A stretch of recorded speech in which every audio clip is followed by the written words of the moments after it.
Good vibes, lovely people! Ayan, welcome to Manabi Interior!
Ayan, second floor na kami agad.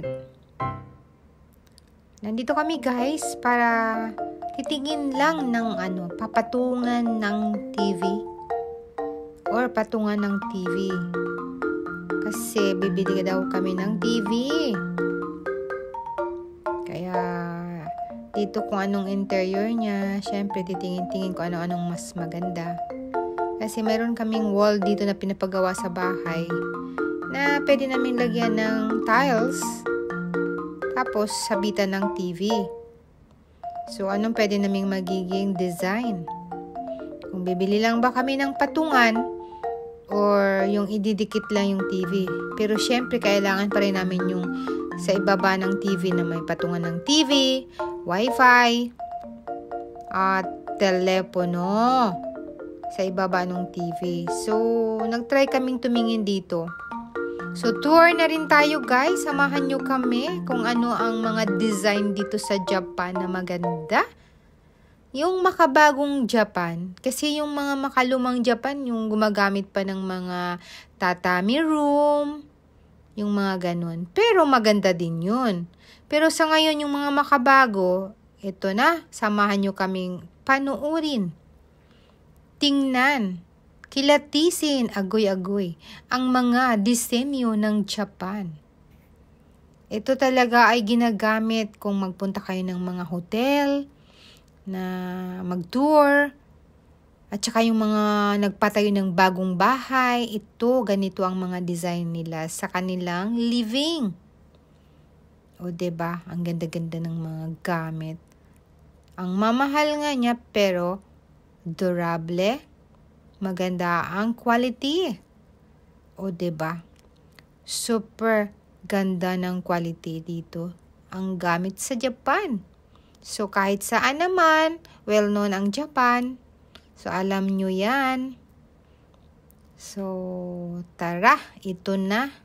Ikutin na natin. Dito kami titingin para madesisyonan namin kung ano ang pwede naming gawin. Pagbaba namin dito, siguro madedesisyonan na kung ano ang magiging gawin namin. Kasi hindi naman kasi bago yung bahay namin. Nasa makaluma pa rin kami. May tatami room din kami. Kasi syempre, alam nyo na nandito pa si Lolo, bahay pa ni Lolo. Syempre, para magbago ng konti. O diba? Kaya, medyo nagbago naman to kasi mga 1970s ganun. Pero syempre, 70s luma na din yun. Yung bahay na ganun. Ang pinakabahay, ang bahay ngayon, yung wala ng second floor. Yung talagang as in, lang. So, ito yung mga disenyo niya sa living. Ganyan ang mga dating. So, kung makikita nyo yan, kahit tingnan nyo lang, makakakuha kayo ng magandang idea kung paano. Kahit hindi pareho ang gamit, makakuha lang kayo ng idea. Kaya tara, sumama na kayo. Yan, pinagdesisyon na namin na ganun. Kasi yung TV na bibili namin ay 60V or 60 inches siya, guys. Hindi 55, hindi 50, but 60. Ayan, gusto ni Habi ng ganyan, oh. Yung isasabit lang sa dingding, tapos meron siyang sa baba, meron siyang lagayan. So, makapag-desisyon kami, ano kaya? At kung ano yung babagay dito sa aming bahay. Kasi dito lang sa kusina, kung saan ako minsan nagla-live na kasama si Lolo. Ayan. Yung may may table kaming binili din dito. Tapos yung aming sofa, bago naman siya. So, kailangan yung TV, baguhin namin. Ayan, ang ganda-ganda. Pati ito, oh, yung mga pang-room design. Ayan, oh, yung mga bed. Ayan, sa uluhan, may parang sinihan. Binibiro ko nga asawa ko, baka pwedeng ganun na lang. Sinihan. Hindi naman nood ng sine kasi may malaki ng TV. Agoy-agoy. So, diba guys, nakaka-relax pag mga ganito ang room mo. Pang mayamang-mayaman na to. O, di tayo afford dyan. Ayaw natin yan. Kailangan baguhin mo na yung bahay bago ka maglagay ng ganyan. Okay lang yung konti lang yung yung baguhin namin. Yan, mag-enjoy sa ganyan. Konti. Ayun, oh. Tinitingnan ng asawa ko kung anong mas maganda. Yung pangsabit sa dingding, ganito, pwede, diba? Ang ganda din ng kulay, yung kulay abo. Yung ganyan, yung lock. O yun, sinasabit sa dingding. Tapos yung sabitan kasi niyan, yun ang gagawin sa bahay. Lalagyan ng tiles. Oh, diba? Ang ganda. Pati yung kulay niya. Yan ang in ngayon na kulay, guys. Yung mga design na ganyan, yung kulay, yung may magkaabo, white and black. That's the perfect ngayong taon na kulay. Na yung mga gusto na, yung parang hindi naman talagang colorful. Ayan, dito naman kami pupunta sa mga ilaw. Ayan, nagagandahang mga ilaw. Dito sa Japan, ang mga disenyo ay ganito. Hindi katulad sa ibang mga lugar, sa ibang mga bansa na yung mga chandelier ang dating. Ito naman iba yung dating dito. Mayroon ding mga chandelier, pero tingnan mo, iba dito 'di ba kaysa yung sa iba nating mga pupuntahan sa ibang bansa. Yung tulad sa Pilipinas, yung ganyan. Tingnan nyo yung mga hotel style na lights. Ang ganda. O, diba? Yan ang dating ng mga ilaw. So, ayan guys, oh. Nice.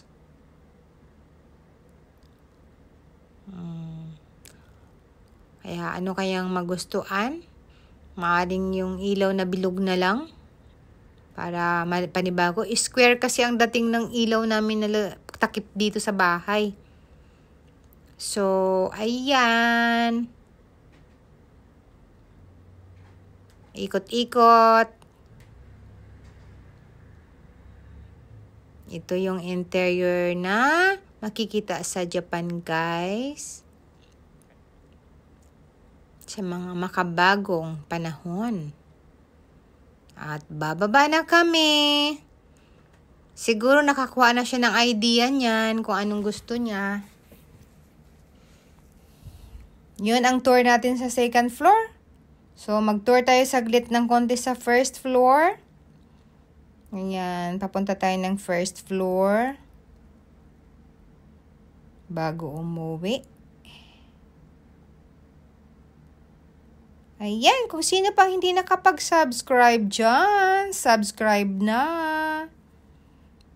Follow for more, subscribe for more sa ating channel. Maraming salamat sa inyong lahat dyan.